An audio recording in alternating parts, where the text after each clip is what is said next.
This is Southern Cross News with Rick Fontaine.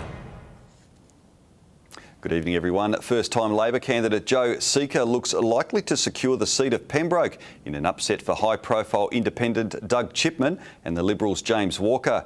Political analysts say the short-term campaign is a litmus test for how March's state election will play out. Walking the dog after weeks of spruiking her campaign in Pembroke.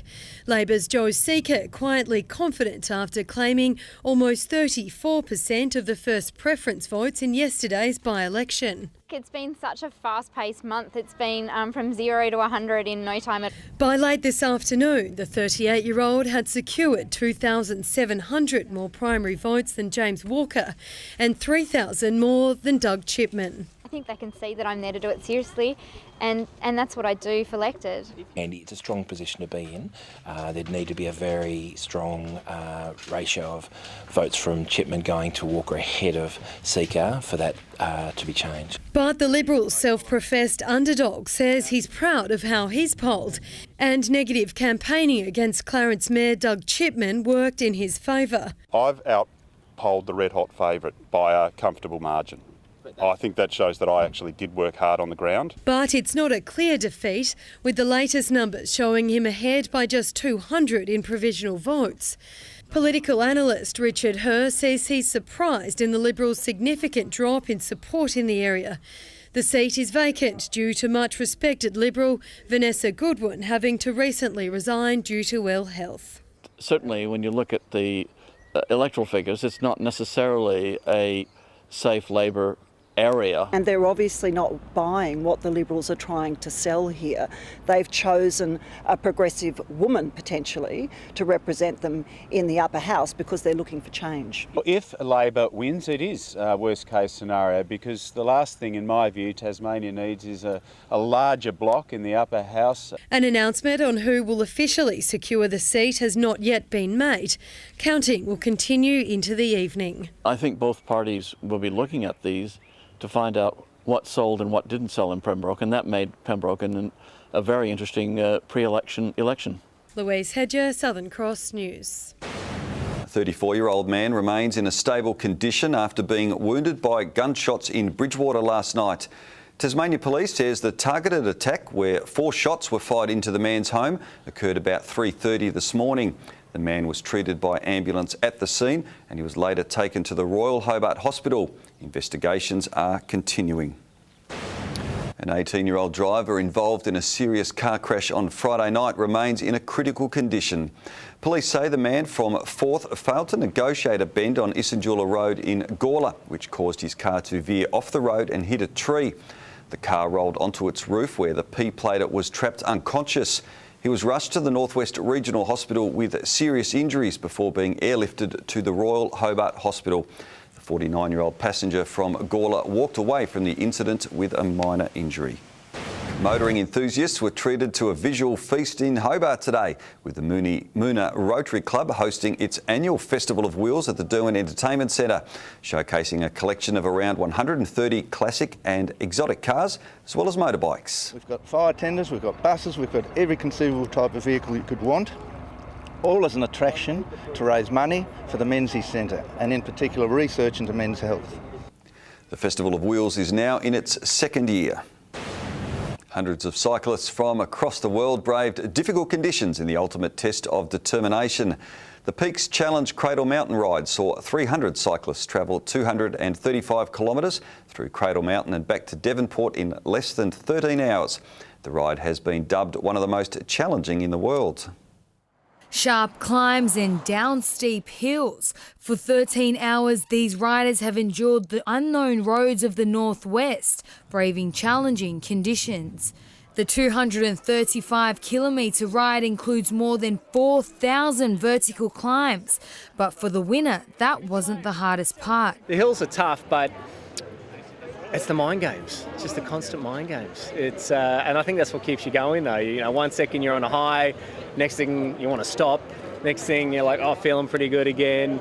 oh, do I stop for a drink? No, do I keep going? Just all the little mind games. The Queensland cyclist completed the course in less than 8 hours. He says it's emotionally exhausting but rewarding. It was fast. The pace setter went out really, really hard, and about just before halfway, I'm done. I was going to stop and jump in the sag wagon and go home. The Peak Challenge Cradle mountain ride attracts hundreds from all over the globe and was last year rated one of the hardest in the world.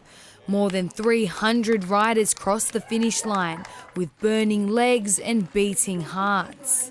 You can just see it on their faces as they cross the finish line. We've had tears, we've had absolute exhaustion, but also so much pride as they come across the line knowing that they've actually finished the event. Nicholas from Hobart has been doing this every year and says his preparation involves riding for hours alone. You spend a lot of time on the bike by yourself, just sort of doing that, sort of getting used to being alone for 8 to 10 hours at a time. There's no doubt emotions were high as the third and last ever ride came to an end. Rita Risk, Southern Cross News.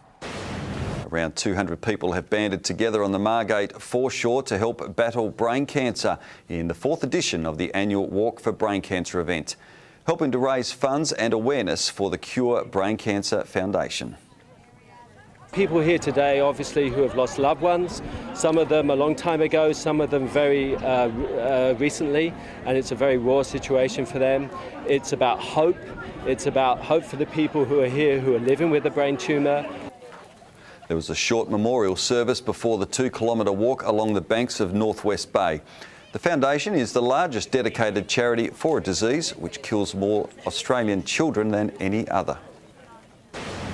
And after things were looking dire, the Tasmanian Tigers are right back in their Sheffield Shield clash against Queensland, with the home side back in bat and leading the match by 149 runs a short time ago. The Tigers pulling off an incredible comeback effort with the ball late yesterday and this morning, rolling the Bulls' order for 181 runs. With the Tigers managing just 186 in their first innings, they were in need of a small miracle. That came in the form of Jackson Bird dismissing danger man Matt Renshaw on 1. With Bird on song, he soon had another scalp in Joe Burns, and the Tigers' attack smelt blood, with Ben McDermott capitalising on a Marnus Labuschagne brain fade. Usman Khawaja and Sam Trolloff providing some resistance before Sam Rainbird secured his first wicket of the day in Khawaja on 27. Gabe Bell lifting spirits further before the end of the day's play, trapping Trolloff on 23.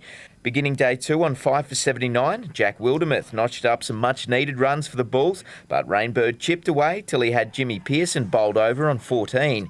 And the paceman's solid form this domestic season continued, taking his third in Wildermuth soon after. Not to be outdone, Bird claimed his third scalp in Michael Nesser on 2, but it was Tom Rogers who finished the job for the home side, taking the final 2 wickets, with the Bulls all done on 181, 5 runs short of the Tigers' first innings total. Tasmanian Jake Burtwhistle has cemented his place as one of the world's best triathletes, beating Olympians Aaron Royal and Ryan Bailey to take out his first Noosa triathlon in Queensland this morning. Having finished 2nd and 3rd in previous years, Burtwhistle set a blistering pace in the 10-kilometre run leg, crossing the line in just under 1 hour and 47 minutes. I think I'm just coming off the back of a pretty good year, and things are really starting to come together, I guess. So, the form's improving as we go on, and I've just come here this year a little bit better than I was the previous years, I guess. The Tasmanian will race on Hamilton Island next week before shifting his focus to next year's Commonwealth Games on the Gold Coast. The state's best young surfers have been treated to some decent sets at Clifton Beach for the first round of the State Championship Series. For most of the competitors, the event proved crucial last-minute practice ahead of the upcoming National Championships in New South Wales. After testing conditions made for a difficult day 1 yesterday, the surf cleaned up for the final day of competition today, as Tasmania's best young shredders made the most of it. 2/3 of this competition group are in the state junior team, and they're off to Culburra in southern New South Wales mid-November, so only 2 weeks away for the national championships. So they need water time. They need competition experience time. This weekend's event, the first round of the 2018 State Championship Series, which will see competitors battling it out at some of Tasmania's most iconic breaks in the coming months. Tasmania, we work a bit differently from other states. We try and give them maximum competition time. So we run a double chance format and they can enter 2 divisions. So a really good ride would score about 7, 8. An excellent ride's going to be an 8 to 10. But the judges adjust the scoring depending on the age groups and the experience. Meantime, around 100 boats and 200 seafarers set sail on the Derwent again today for day 2 of the annual Showdown Regatta. The event sees racing across 13 different classes, from junior sailors right through to crews who've represented the country. The objective is to give regatta training or experience for young sailors, young and old sailors, before their national and championships. The regatta is now in its 9th year. Welcome back. 14 degrees today for Hobart and Burnie. Devonport 15 and 17 degrees in Launceston, which was the state's top, shared with Flinders Island and Friendly Beaches. Around the rest of the state, Bushy Park, Grove and Fingal reached 16 degrees. It was 15 at Low Head, St Helens, Strawn, Ouse and King Island. Wynyard and Sheffield both 14 degrees, Maria Island 13 and Lyowini 11 after a very chilly -4 to start the day. The satellite picture shows low-level clouds surrounding Tasmania. A mid and upper-level cloud band extends through from central WA to northern New South Wales.